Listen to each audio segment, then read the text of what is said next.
en compañía del doctor, estamos en compañía del doctor Hugo Caicedo de las Priella, de Caicedo de las Priella Abogados. El doctor Hugo es abogado con maestría en Derecho Económico y con énfasis en regulación empresarial. Es consultor en temas de derecho laboral, UGPP para personas jurídicas y naturales y la estructuración de patrimonios. Se ha desempeñado como director jurídico de intermediarios financieros regulados a nivel nacional, firma de abogados especializados en derecho empresarial y tributario y consultor de proyectos del Banco Interamericano de Desarrollo. Actualmente se desempeña como socio director de Caicedo de las Priella Abogados. Esta firma es especializada en derecho laboral, UGPP y estructuración jurídica de negocios y patrimonios. También es miembro del Comité de Abogados Laboralistas de la ANDI Seccional Valle y de varias juntas directivas, docente universitario en progrado y posgrado de la Universidad Javeriana de Cali y de la San Buenaventura. Es nuestro conferencista invitado de hoy. Muchas gracias, Hugo, por este espacio. Vamos a estar compartiendo contigo pues todo el tema de contratación laboral en todos estos temas, en estos tiempos de pandemia y de protestas sociales. Bienvenido. Gracias, Claudia. Buenos días a todos. Bueno, el día de hoy vamos a conversar sobre pues una realidad contractual que tenemos y es el contrato de trabajo en inmediaciones de las manifestaciones y de las alteraciones de orden público que tenemos en Colombia y concretamente pues en el Valle del Cauca, donde tenemos el 85% pues, de los bloqueos que no permiten el libre tránsito de los ciudadanos. Es importante que tengamos en cuenta que este contrato de trabajo, a mi juicio, es el contrato que más se transa en las empresas.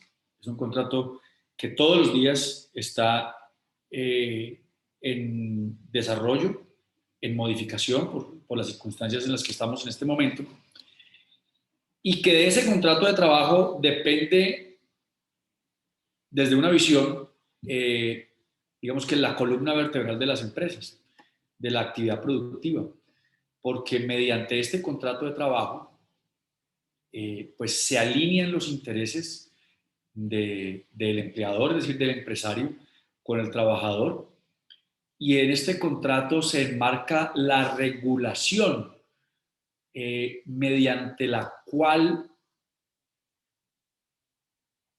yo como empleador y como empresario voy a generar los inductivos para cumplir mi estrategia, ya sea pues la estrategia que yo tenga, una estrategia a mediano, a corto o a largo plazo, pero adicional a eso yo cumplo la estrategia es con las personas. Y las personas, para estar alineadas a la estrategia de la compañía y a los objetivos de la compañía, pues tienen que tener muy claro la cultura de la empresa. Y esa cultura de la empresa es cómo se hacen las cosas por aquí. Y las cosas se hacen por aquí de acuerdo a los usos comerciales que tenemos, que son los secretos empresariales y toda la parte de derecho de propiedad intelectual, pero también las cosas se hacen por aquí de acuerdo a las reglas de juego que yo tengo al interior de mi compañía. Y las reglas de juego que yo tengo al interior de mi compañía no son otra cosa que mi estructura regulatoria con mis trabajadores. Entonces, ahí es donde nace el reglamento interno de trabajo, las políticas, el sistema de gestión y seguridad en el trabajo, las políticas de uso de medios de comunicación y una variedad de políticas. Entonces, esto es como para dar pues un abrebocas a la importancia que cobra pues esta estructura contractual que vamos a ver el día de hoy. Entonces voy a permitirme presentar una exposición y estaremos aquí pues en el desarrollo de esto. Las preguntas las van haciendo al chat y las vamos contestando en el desarrollo de la conferencia.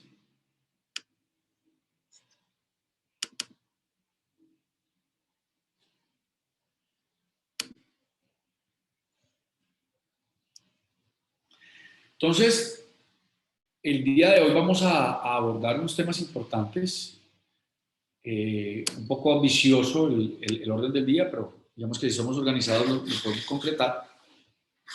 Y lo primero que tenemos que entrar en el día de hoy es, pues bueno, nos salió la regulación de la ley 2088 del 2021, donde ya nos ponen los parámetros claros, no de acuerdo pues a una circular que teníamos con el Ministerio del Trabajo, los parámetros claros para el trabajo en casa.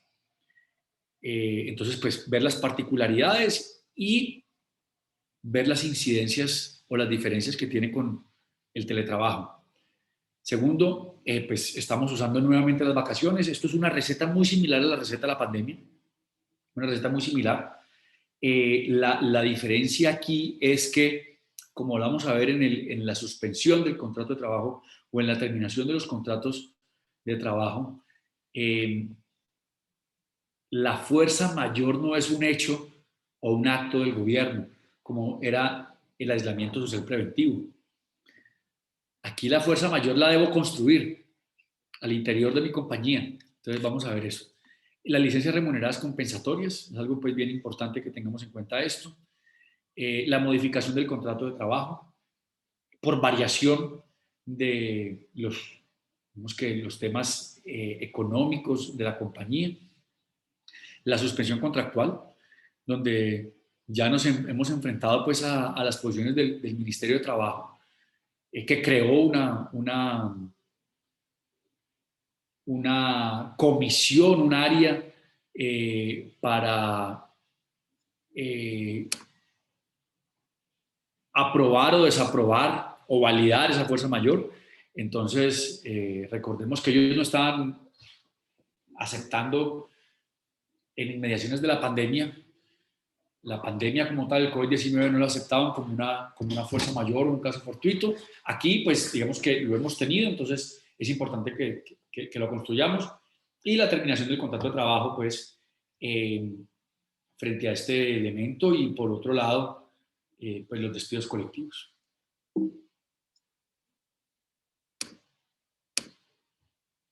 Bueno, entonces lo primero que tenemos que tener en cuenta es que la ley 2088 de 2021 nos dice el trabajo en casa procede y nos pone una condición general.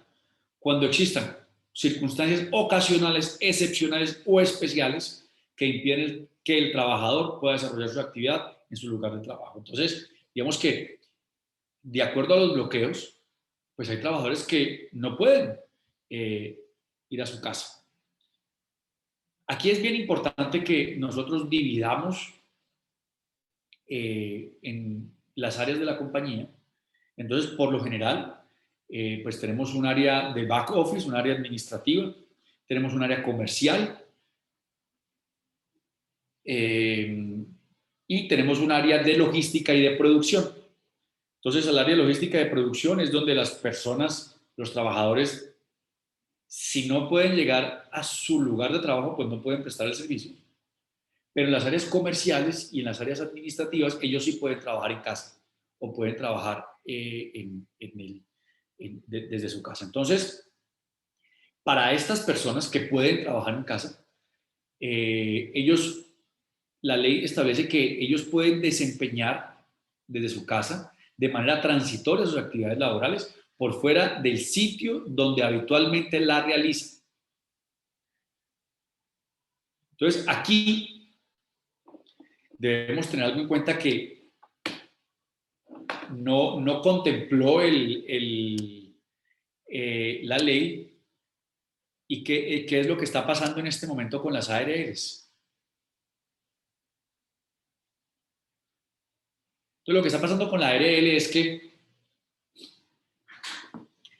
si yo tengo un trabajador que está en Cali y está trabajando hace 5 meses, 6 meses, un año desde su casa, el trabajador me dice, ven, yo me voy a trabajar al lago Calima, a Darién, o yo me voy a trabajar a Cartagena, o yo me voy a trabajar a Bogotá porque allá tengo mis papás y me queda mucho mejor para que me cuiden los niños. Y las ARL están diciendo mucho cuidado,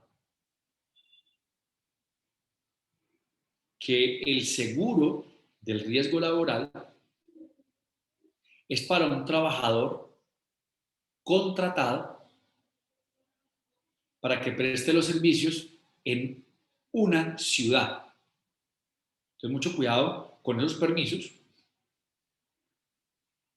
de cara a un accidente de riesgo laboral. Entonces, vale la pena validar con la ARL y validar con el contrato de trabajo, si así lo queremos, darle el permiso pues, a ese trabajador, darle la posibilidad a ese trabajador que preste desde Panamá o desde donde quiera que esté. Entonces, para establecer esa situación de cara a un accidente de trabajo. Porque las ARL están cosquillosas con ese tema. Como tercer punto, no se modifica la naturaleza de la relación laboral ni el desmejoramiento de las condiciones del trabajo. Vemos que esos son los tres principios generales que establece esta ley 2088-2021. Y pues debemos hacerlo de cara a la diferencia que tiene el teletrabajo, donde el teletrabajo es, digamos que es una situación que no es transitoria, donde el desempeño permanente de las actividades laborales sin presencia física del trabajador en las instalaciones de la compañía, donde hay unos usos de herramientas de tecnología, las TIC, para el contacto entre el empleador y el trabajador, el cual está sujeto al cumplimiento de unos requisitos previos, y esos requisitos previos pues están determinados frente a la ARL, ¿no? Y frente a la visita y al control ergonómico de iluminación y de sanidad del trabajador en su lugar de trabajo. Ojo con esto, ojo con esta contratación de cara nuevamente a la ARL por los, digamos que por las enfermedades laborales, por el estrés, enfermedades pues digamos que del sistema nervioso, donde se han incrementado, pues porque los trabajadores están viviendo el ser ama de casa, el ser padre de familia, el ser madre con hijos en virtualidad y con todo el tren de trabajo que deben tener. Al igual que el trabajo en casa, y al igual que la ley 2088, el teletrabajo dice, le son aplicables las jornadas laborales de trabajo. Entonces, mucho cuidado con el uso del chat, atentos con toda esta situación, porque hubo quejas, ha habido quejas ante el Ministerio de Trabajo, ha habido tutelas, ya con fallos de la jurisdicción ordinaria o la jurisdicción constitucional, y donde pues digamos que se ha establecido una protección al trabajador a su descanso. Entonces, ese trabajo en casa tiene unos criterios aplicables. Y el primero es el criterio de coordinación.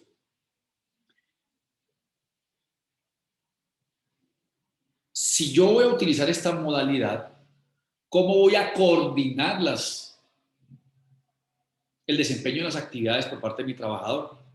¿Cuáles son los indicadores que voy a tener de cumplimiento? ¿Cuáles son los horarios que voy a tener? Entonces, esa coordinación es bien importante que la tengamos en cuenta y que validemos los manuales de funciones de los trabajadores, de estas personas que están en trabajo de casa. Y si los manuales de funciones, pues no utilizar la última frase que está en el manual de funciones y todas las actividades que el empleador le encargue al trabajador, sino que miremos en ese manual de funciones cómo están los reportes y cómo está la coordinación de cara al trabajo en casa. Una desconexión laboral, pues lo que hablamos ahora, que es el derecho pues, al trabajador a desconectarse laboralmente. En esa desconexión laboral debemos tener en cuenta las poblaciones de trabajadores que son de manejo y de confianza y las que no son de manejo y de confianza. Porque cuando estamos con trabajadores de manejo y de confianza, recordemos que son los trabajadores que ganan más de 2 salarios mínimos y tienen personal a cargo, pues esas personas no tendrán horas extras, pero sí tendrán, ojo, sí tendrán recargos nocturnos y dominicales. A diferencia de las personas que no son de trabajo, que no son de manejo de confianza, que sí tienen horas extras y adicional pues a los recargos nocturnos y dominicales. Entonces, bien importante tener eso en cuenta, pues para la liquidación de la nómina, y ojo con todos los elementos probatorios que nos permiten los usos de datos, y allí es importante pues abrir alarmas de cómo está mi protección de datos, cómo está el uso de mis datos, cómo están las políticas de mis medios de comunicación, pues porque el trabajador está utilizando desde su casa el computador, entonces cómo está el secreto empresarial, cómo está toda la parte de protección de los datos y de la información de mi compañía que tiene el trabajador en su casa. Diferente de esto es porque cuando estamos en ciertas empresas que tienen esa capacidad tecnológica, pues limitan el acceso a las redes o limitan el acceso del uso del computador o la extracción de datos.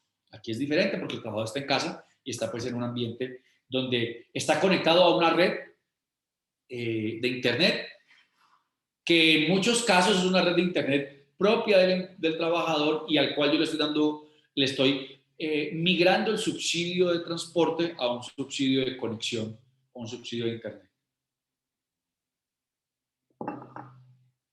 En principio, la duración de esta jornada o de este trabajo en casa pues es de 3 meses prorrogables por una única vez, por un término legal. Ese es, digamos que, la regla general, pero la excepción está siempre y cuando persistan las circunstancias ocasionales, excepcionales o especiales que implicaron o que impidieron pues, que el trabajador no pudiera realizar sus funciones en el lugar de trabajo. Entonces, miren que nosotros tenemos acá algo bien especial, y es que se nos están juntando dos situaciones.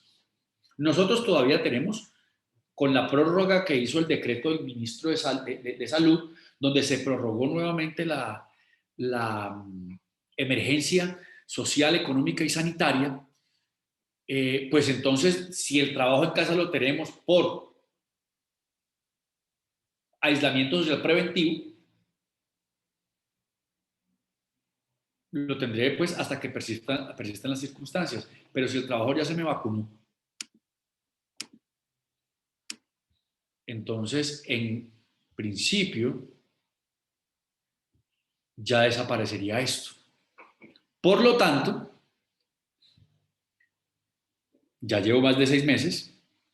Por lo tanto, ¿qué debo hacer? Empezar a migrar a teletrabajo si la política de la compañía es generar esos espacios de teletrabajo. El teletrabajo es de común acuerdo. Es un contrato especial con unos cumplimientos diferentes. Entonces, ojo que ya estamos llegando a la finalización del trabajo en casa y no nos podemos quedar con la misma estructuración jurídica y la misma administración de riesgos del trabajo en casa en medio de la pandemia y en medio del paro. Digamos porque ya digamos que el 80% de los bloqueos están levantados en la ciudad. Digamos que son unos puntos de bloqueo bien importantes. Y pues, en principio los trabajadores que estén vacunados ya podrían estar volviendo acá a su lugar de trabajo. Entonces, debemos migrar de trabajo en casa a teletrabajo si los queremos mantener en esa modalidad. Y ese trabajo en casa hay una terminación unilateral por parte de cualquiera de las partes cuando se desaparezcan las circunstancias ocasionales, excepcionales o especiales que dieron origen a dicha habilitación. Entonces, esos son los puntos importantes que tenemos que tener en esa ley y, pues, cómo vamos a administrar esos contratos de trabajo de cara a que se terminó las circunstancias ocasionales, excepcionales o especiales.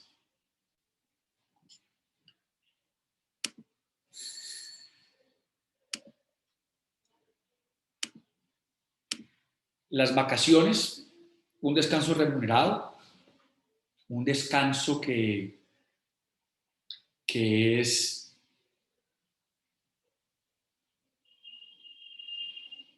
cuando, o se genera cuando el trabajador pues, ha cumplido o ha causado unos días de acuerdo a la duración de su contrato de trabajo desempeñando las funciones, y en ese orden de ideas, pues yo debo avisar, ¿cierto?, con una antelación de 15 días Sin embargo, las resoluciones del Ministerio de Trabajo en plena pandemia me establecieron que yo podía notificarlas con un día de anterioridad, por lo tanto esa regla de juego persiste porque todavía seguimos en emergencia social. ¿Ok? Entonces aquí es bien importante que tengamos en cuenta eso. Segundo,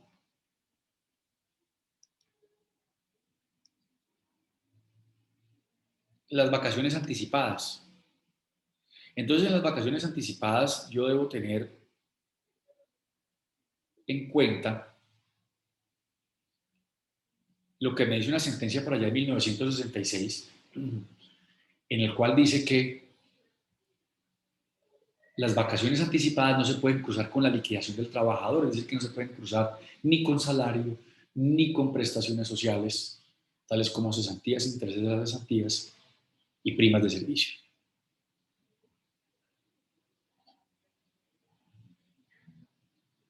Si uno se lee esa sentencia, la génesis de esa sentencia es que el empleador necesitó adelantar las vacaciones y después se las cruzó. Aquí estamos nosotros en una situación diferente. Primero, nosotros estamos adelantando vacaciones porque estamos siendo sujetos como empleadores de una fuerza mayor. Segundo, las vacaciones en la mayoría de los casos, y esta es la recomendación que yo hago, en vacaciones anticipadas, no se anticipan de forma unilateral,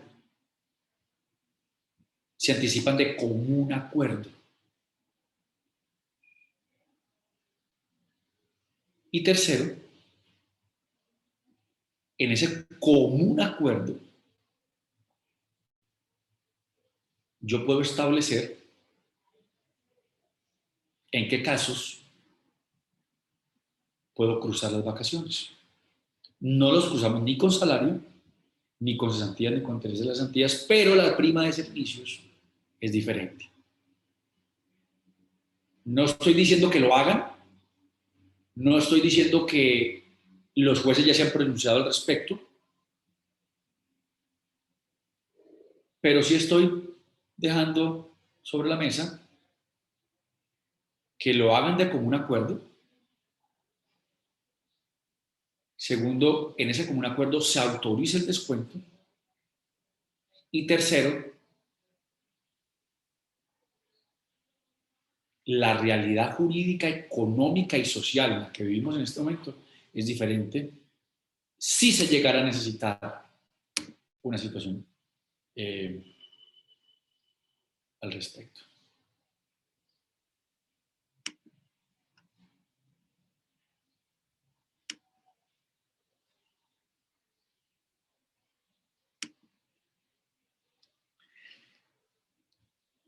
Cuando nosotros sacamos a vacaciones a los trabajadores,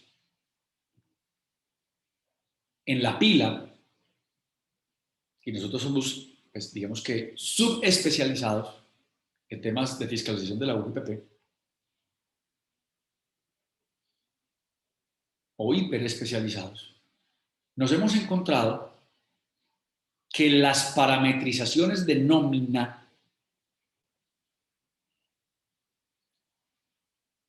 no liquidan bien los aportes a la seguridad social de las vacaciones.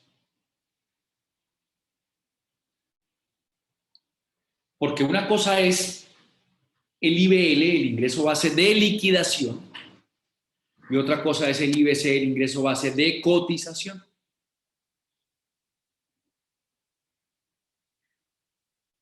Y cuando nosotros estamos hablando del ingreso base de cotización, la ley me dice que yo debo cotizar a la seguridad social por vacaciones con el IBC del mes anterior. Entonces, cuando uno está en vacaciones, lo primero que uno tiene que tener en cuenta es si el tipo de salario es fijo o variable. ¿Por qué si es fijo o variable? Porque si es variable tengo que sacar el promedio de los últimos 12 meses. Entonces, si el trabajador salió en el mes de mayo, debo tomar el promedio de los últimos 12 meses.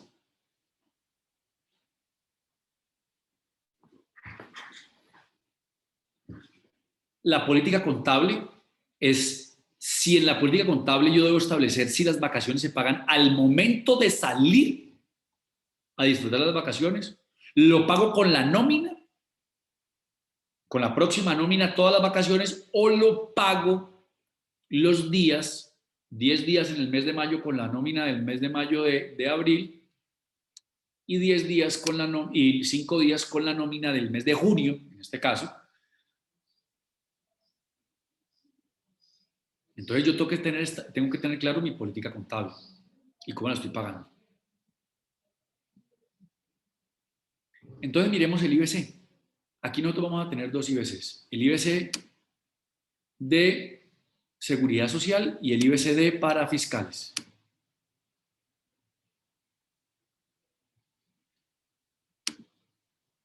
El IBC de Seguridad Social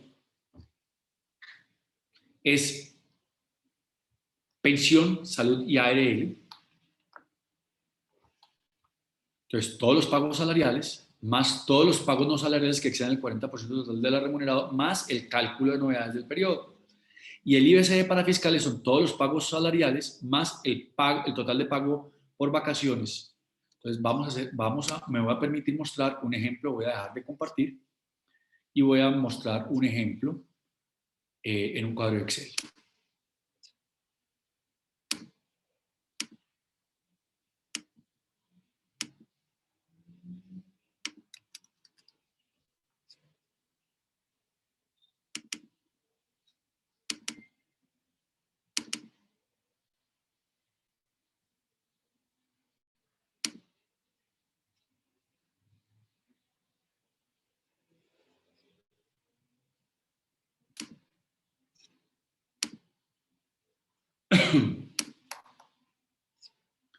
Entonces, miren acá. ¿Me confirman si están viendo el cuadro de Excel, por favor? ¿Alguien me puede confirmar? Sí. Entonces, vean. Acá tenemos lo siguiente. Tenemos un trabajador que tiene un salario fijo de 1 millón de pesos, de enero a diciembre. Y tenemos ese trabajador, tiene unas comisiones, es decir, tiene un salario variable, por lo tanto, su salario ha sido variable en los últimos 12 meses. El trabajador va a salir en diciembre a vacaciones. Entonces sale el 30 de diciembre y regresa el 14 de enero. Días a tomar, 15 días. Sueldo, 1 millón de pesos. Promedio, 250,000 pesos. Por lo tanto, el IBC para las vacaciones es 1.250.000 pesos. Por lo tanto, lo que yo le voy a entregar a él de vacaciones son 625,000 pesos. ¿Ok? Entonces vamos a ver cómo se cotiza eso. Si el trabajador tiene un salario de 1 millón de pesos y toma las vacaciones del 30 de diciembre al 14 de enero, vamos a tener entonces, ¿qué?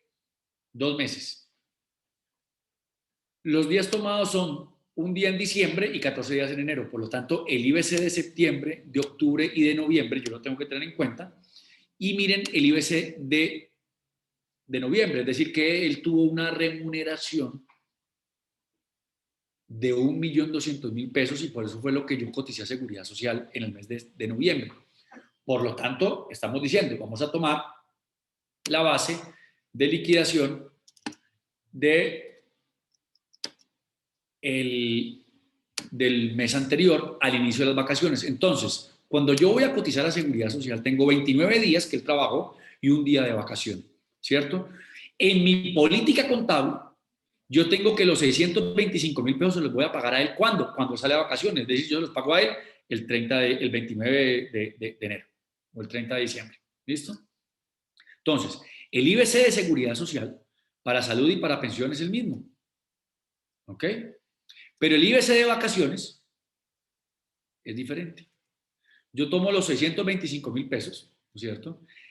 Si yo cojo salud, pensión y cojo los 625,000 pesos, el 1.200.000 pesos, ¿no es cierto? Que es el IBC del mes anterior, y lo divido por 30 y lo multiplico por 1, quiere decir que para salud y para pensión el IBC de Seguridad Social es de 40,000 pesos. Los otros IBCs de parafiscales son de 625.000 pesos, que es lo que yo estoy registrando en la nómina como le estoy pagando las vacaciones. Si yo pagara las vacaciones de forma diferente, entonces sería la proporción de vacaciones que yo estoy pagando. ¿Ok? ARL, pues no está. ¿Listo? No está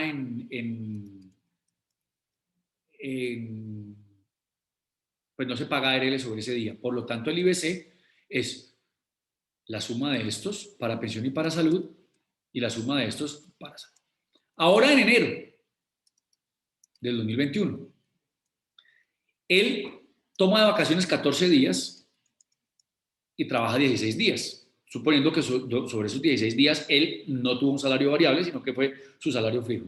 Entonces, el IBC para salud, para pensión y para ARL y para parafiscales de salario es el mismo, y el IBC de parafiscales o el IBC de vacaciones es 0 pesos, porque yo ya le pagué todas las vacaciones a él en el mes anterior, o sea que ahí no tengo un valor contable registrado en nómina de pago de vacaciones, pero tengo un IBC de seguridad social por los días de vacaciones de 560.000 pesos. ¿Y por qué? Porque es el IBC de noviembre, el mes anterior al que empezó a disfrutar las vacaciones, dividido 30 por 14, que fue los días que disfrutó.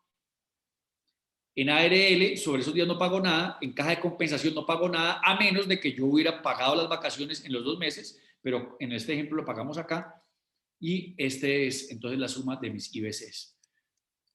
¿Por qué traigo a colación este ejemplo y les muestro esta situación? Porque de acuerdo con el reporte de información exógena, con el reporte de la nómina electrónica que vamos a tener a finales de año, la UGPP cruza datos y establece inconsistencias de una forma muy rápida.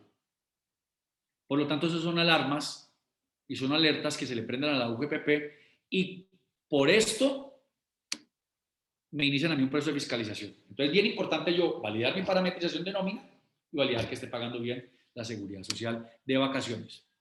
Porque hubo muchas vacaciones, muchísimas vacaciones hemos tenido durante todo este tiempo. Por lo tanto, si tenemos esas vacaciones, pues esa es una novedad que tenemos en planilla pila y que tenemos que tener pues muy en cuenta al momento de los reportes de los pagos a la seguridad social.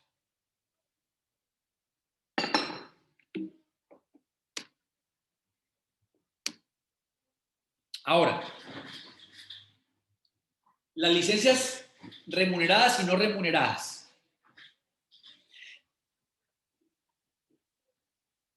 Cuando yo hablo de licencia remunerada, yo le estoy diciendo al trabajador, no preste el servicio que yo le voy a pagar su salario. ¿Listo?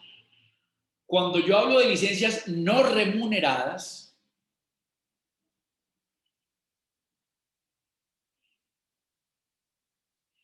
el trabajador me está diciendo a mí, no me pague que yo no voy a prestar el servicio.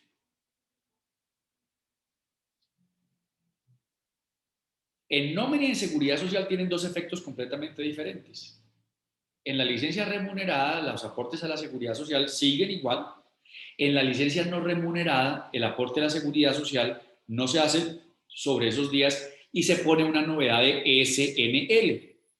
Esa novedad de SNL cobró relevancia en toda la parte regulatoria del PAEF, porque los trabajadores que tuvieran durante ese mes una novedad SNL no podían ser beneficiarios del PAEF.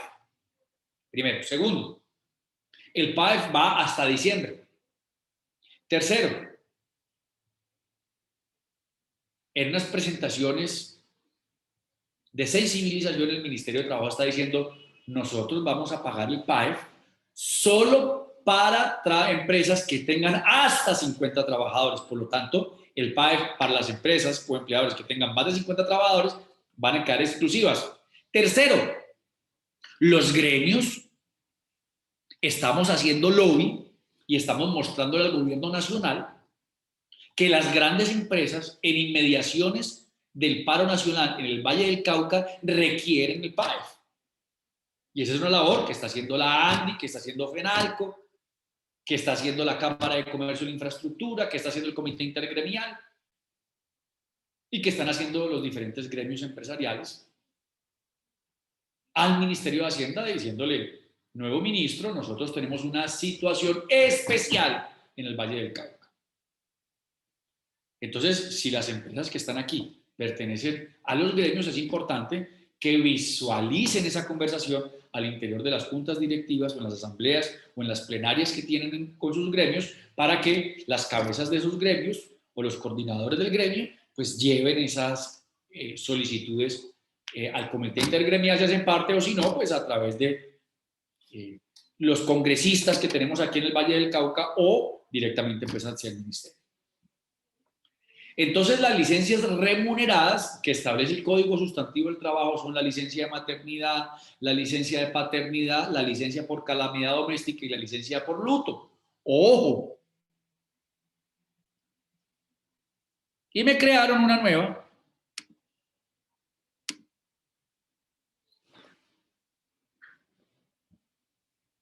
Mediante la circular 033 de 2020 del Ministerio de Trabajo, donde me reencaucha a mí el artículo 140 del Código Sustantivo del Trabajo y me dice, tienen derecho a percibir el salario, aun cuando no haya prestación por disposición o culpa del empleado. Por lo tanto, ¿qué quiere decir eso si uno lee bien ese artículo? Es decir, que la culpa no sea del trabajador. Es decir, que no se esté prestando el servicio por situaciones generadas por el trabajador. Por lo tanto, lo que me dice a mí la circular 033 de 2020, que estará vigente hasta tanto estemos en inmediaciones de la emergencia social, económica, me dice, usted puede utilizar la circular 033 de 2020, donde las partes de la relación laboral, ojo, podrán concertar el otorgamiento de dichas licencias, pudiendo incluso acordar un sistema de compensación para que posteriormente labore en jornadas adicionales a las inicialmente pactadas con el propósito de compensar el tiempo concedido mediante dicha licencia. ¿Qué quiere decir esto? Pues que yo no le voy a decir al trabajador, vea, señor trabajador, usted el día de mañana, ya usted se vinculó, pero estamos acá, vamos a compensar esa licencia remunerada que yo le di, entonces usted va a trabajar 15 días y no le va a pagar. No. Vamos a ir descontándolas de a poco y para eso podemos utilizar las horas extras.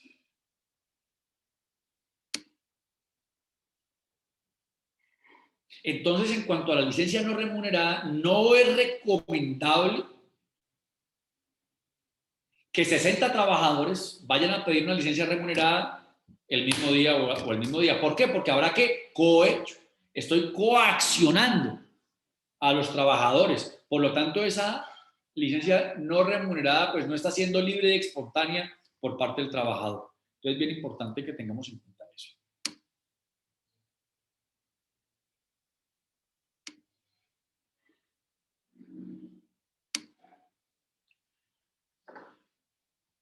La licencia no remunerada, es decir, que tenga la novedad SNL,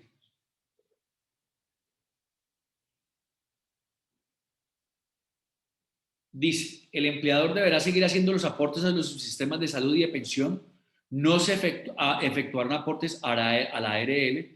Para liquidar la base de cotización a los subsistemas de salud y de pensión es necesario tomar como referencia la base de cotización del mes anterior al inicio de la novedad en proporción de los días de suspensión. Es decir,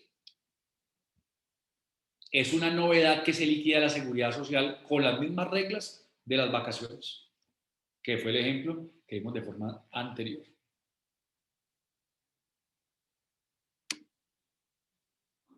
Ahora, la suspensión del contrato de trabajo.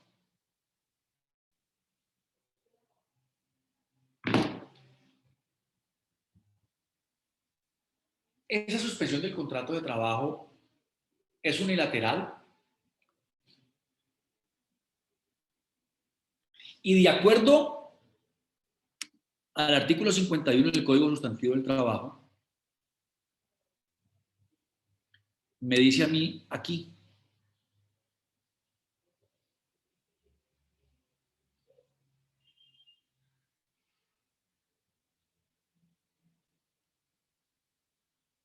y mire lo que dice: de la solicitud que se eleve al respecto, el empleador deberá informar en forma simultánea por escrito a todos sus trabajadores. Y miren lo que me dice a mí aquí.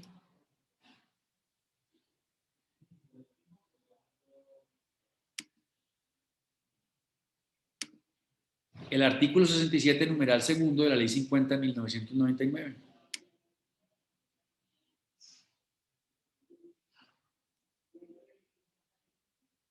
En los casos de suspensión de los contratos de trabajo por fuerza mayor o caso fortuito, el empleador debe dar ¿qué? Aviso inmediato al inspector de trabajo del lugar o en su defecto a la primera autoridad política a fin de que se compruebe esa circunstancia. ¿Qué nos pasó y cuál fue la experiencia que hemos tenido?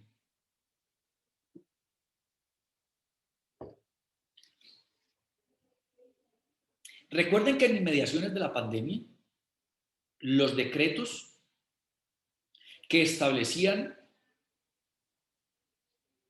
el aislamiento social preventivo y las actividades económicas tenían excepciones, es decir, todos teníamos que estar guardados, pero los trabajadores de ciertas actividades económicas pueden ir a trabajar.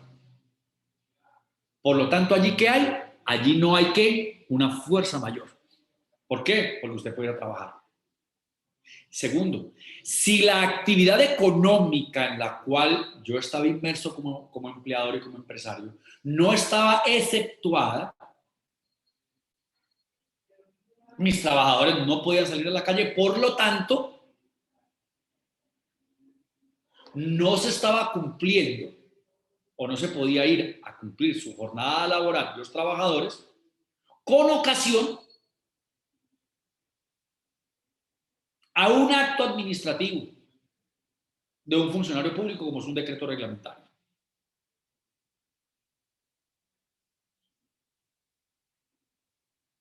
Entonces, en ese orden de ideas,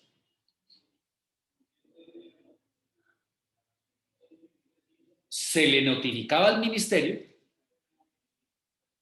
y el ministerio inmediatamente hacía una apertura de investigación donde iba a validar si en efecto nosotros como empleadores estábamos exceptuados y teníamos derecho a solicitar esa fuerza mayor, porque el ministerio de entrada dijo: no señores, nosotros no vamos a autorizar ni suspensiones ni despidos colectivos, porque para nosotros la pandemia no es una fuerza mayor. Pero resulta que es que el artículo 67, este que estamos viendo aquí, este numeral, dice es que yo no le tengo que pedir permiso a usted, yo simplemente le tengo que dar aviso. ¿Cuándo qué? Tenga una fuerza mayor. Entonces, en ese momento la fuerza mayor era muy fácil de mostrar, porque era simplemente establecer mediante el SIU o mediante mi objeto social las actividades económicas que yo tengo registradas, el decreto reglamentario de las actividades exceptuadas, y si yo no estaba allí, yo no podía operar. Sencillo. ¿Qué pasa entonces y cómo pruebo yo la fuerza mayor a la que estoy siendo sujeto, a esa fuerza mayor que es irresistible, insuperable, en inmediaciones del paro nacional? Porque anteriormente era muy fácil, pero ahora un decreto reglamentario, mi actividad económica y no estoy exceptuado. Pero ahora, ¿cómo lo pruebo? Entonces, antes de salir desbocados o si ya lo hicieron, a suspender contratos de trabajo, yo lo primero que tengo es estructurar mi fuerza mayor. ¿Por qué? Porque con toda seguridad voy a recibir un requerimiento por parte del Ministerio de Trabajo pidiéndome esta información. Y esto es, digamos que una foto de uno de los tantos requerimientos que atendimos nosotros al Ministerio de Trabajo con ocasión a la suspensión de los contratos de trabajo de forma unilateral por fuerza mayor en inmediaciones de la pandemia. Entonces, yo tengo que tener en cuenta, miren, que la actividad económica del empleador esté afectada por la medida de aislamiento preventivo obligatorio. Aquí yo tengo que cambiarla.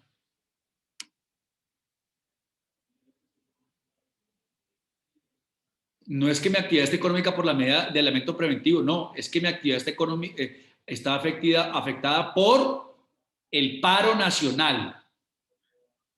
Y el paro nacional no es un decreto reglamentario, es una fuerza mayor. ¿Y cómo digo yo entonces? ¿Cómo muestro? Entonces, allí es donde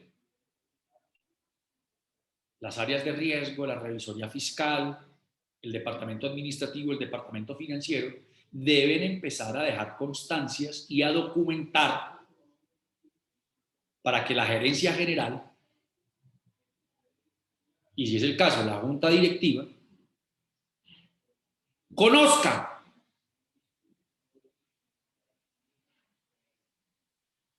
y ese conocimiento de exposición de situación económica es un documento o es un compendio de documentos y como tal un documento es plena prueba.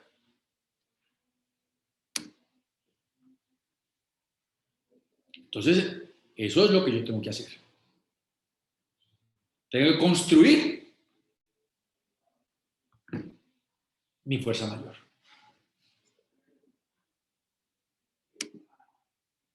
Voy a ver aquí me están nombrando unas preguntas, dice Carlos Alberto Londoño.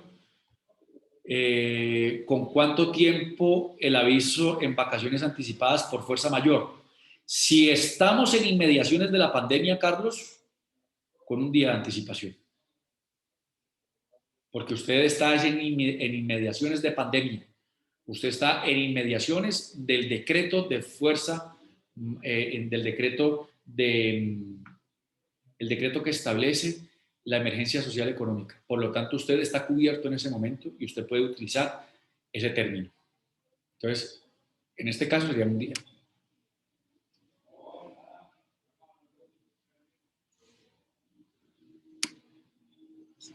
Ahora, la suspensión del contrato de trabajo y sus efectos. Conforme al artículo 53 del Código Sustantivo del Trabajo, el empleador puede descontar el periodo de suspensión al momento de liquidar vacaciones y cesantías. Vacaciones y cesantías. Prima, el artículo 53 guarda silencio. Por lo tanto, la prima se paga completa. Y yo sí puedo descontar esos días de suspensión de contrato en el cálculo de las vacaciones y en el cálculo de los intereses de las cesantías y de sus intereses. La seguridad social, el empleador deberá seguir haciendo los aportes de los sistemas de seguridad social porque la suspensión del contrato de trabajo en seguridad social tiene el mismo reporte de SNL, suspensión o licencia no remunerada. Entonces yo debo tomar la misma forma o la misma novedad de SNL y debo liquidar la seguridad social sobre esos días de acuerdo a la regla de liquidación de seguridad social de vacaciones.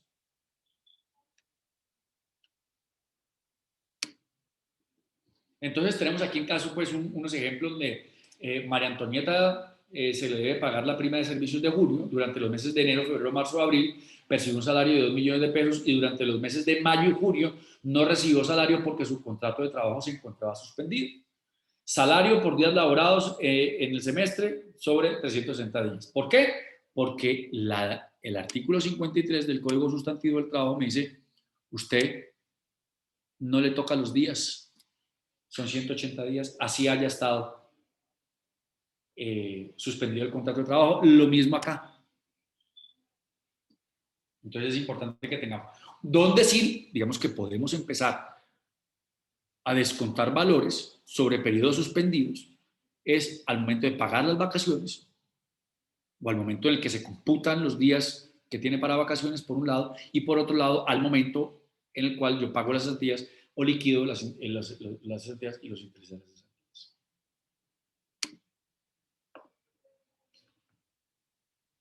Ojalá no lleguemos a esta situación, a la terminación del contrato de trabajo.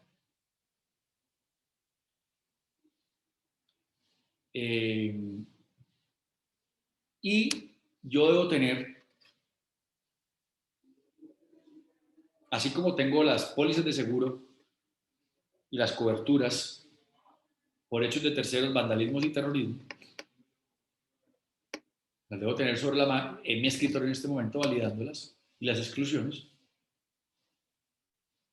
Asimismo, yo debo tener en cuenta el cálculo de mis trabajadores. Entonces, miremos una cosa primero.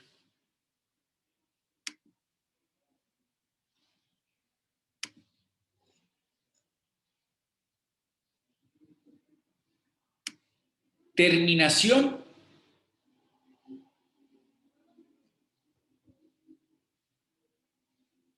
del contrato de trabajo unilateral con justa causa. Adelanto el proceso disciplinario, garantizando el debido proceso y lo termino. No me computa, porque es una justa causa. Tampoco me computa la terminación del contrato de trabajo por vencimiento de términos. Perdón, por terminación del contrato de trabajo por expiración del término del contrato, es decir, un contrato a término fijo, se cumplió el año y no lo renové, tampoco me computa. Tampoco me computa los trabajadores a los cuales yo les termino el contrato de trabajo en periodo de prueba, tampoco me computa. Tampoco me computa los practicantes SENA. ¿Por qué? Porque no son un contrato de trabajo.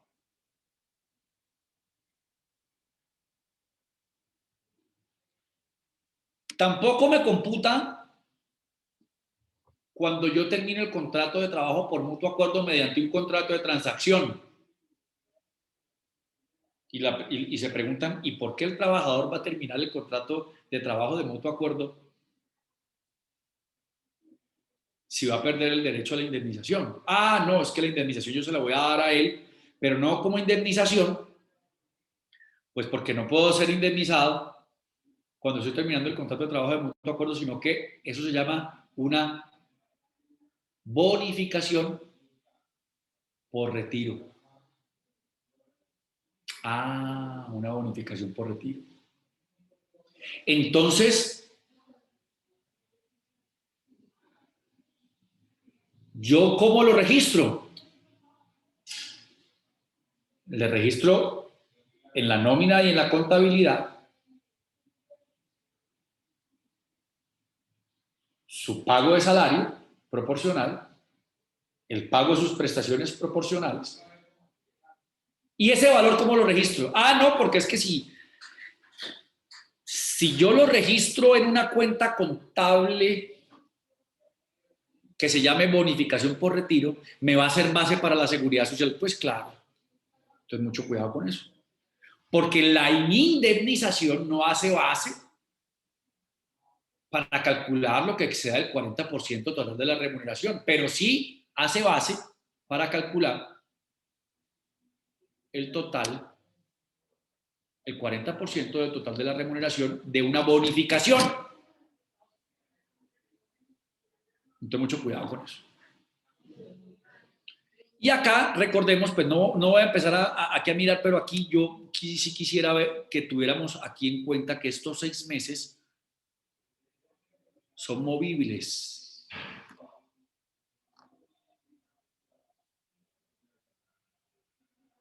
se presenta cuando en un periodo de 6 meses se termine de forma unilateral el contrato de trabajo a un número de trabajadores equivalente al 30%. Entonces, miren que yo voy haciendo la movilidad, supongamos de enero a junio, de junio a diciembre,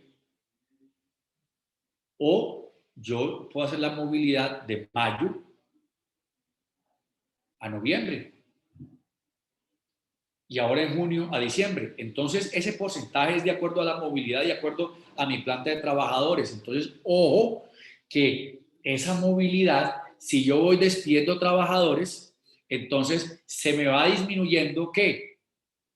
El porcentaje, el total de trabajadores, porque entre menos trabajadores tengo un porcentaje, pero también se me puede aumentar el porcentaje porque cambio de nivel.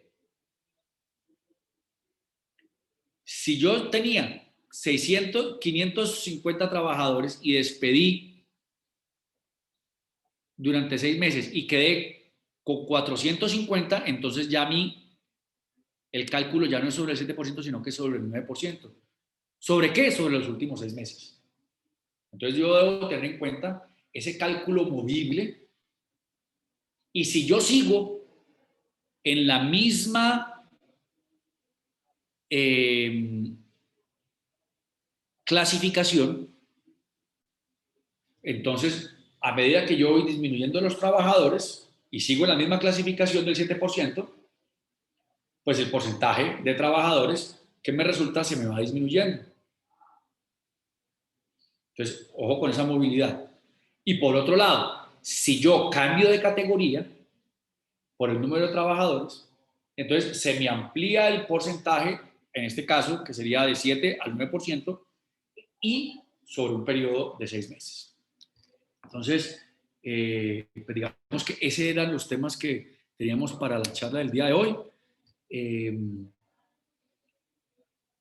Digamos que los agotamos y nosotros pues siempre dejamos un espacio de 20 minutos para conversar y para preguntas.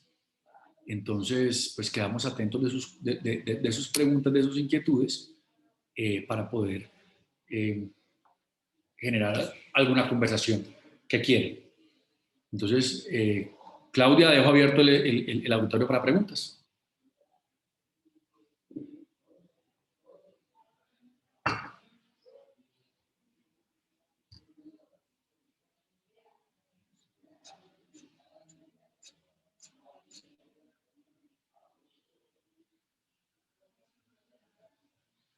Bueno, veo entonces pues que la charla fue muy clara, no tenemos preguntas, entonces pues muchas gracias por estar aquí en esta charla, nuevamente con ASEF, con Claudia, que son nuestros aliados, y Caicedo de la Estrella Abogados, pues queda muy atento a lo que ustedes requieran en estos temas de derecho laboral, seguridad social y de temas con UGPP. No sé, Claudia, ya estamos terminando.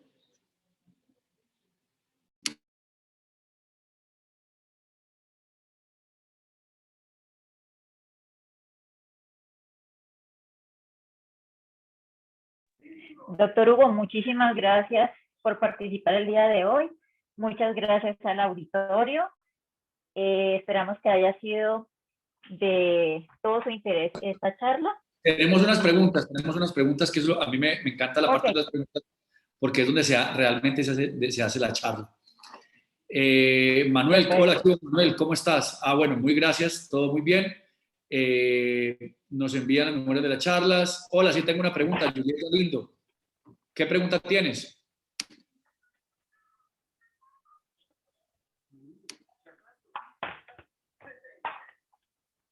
Dice Juliet, a un empleado le debieron avisar que no le iban a pagar porque no se pudo movilizar a su trabajo. Por favor, ¿puedes explicarnos un poquito más tu pregunta?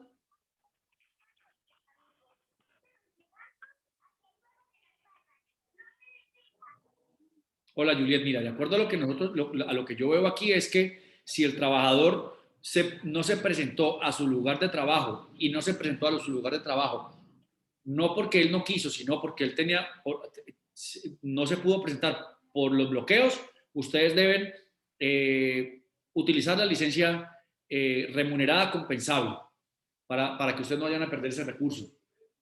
Esa es, digamos que, una de las recomendaciones. Dice Mabel Vanegas, ¿qué se necesita para que una bonificación no haga parte de la base de cotización? Desanalizarla, primero, registrarla en la cuenta contable que tenga el mismo nombre. Tercero, registrar ese pago en nómina. Y cuarto, si hace base, lo que exceda el 40% del total de la remuneración. Todos los pagos de bonificaciones de mera liberalidad que haga el empleador harán base para seguridad social, siempre y cuando se exceda del 40% total de la remuneración. Bueno, yo creo que aquí están ya las preguntas, las que hay. Muchas gracias a todos por su atención. Doctora Ana María Caicedo Ayerbe dice, doctor Caicedo, gracias por la información suministrada, queda muy clara la información. Bueno, quedo muy atentos a ustedes y a lo que les pueda colaborar.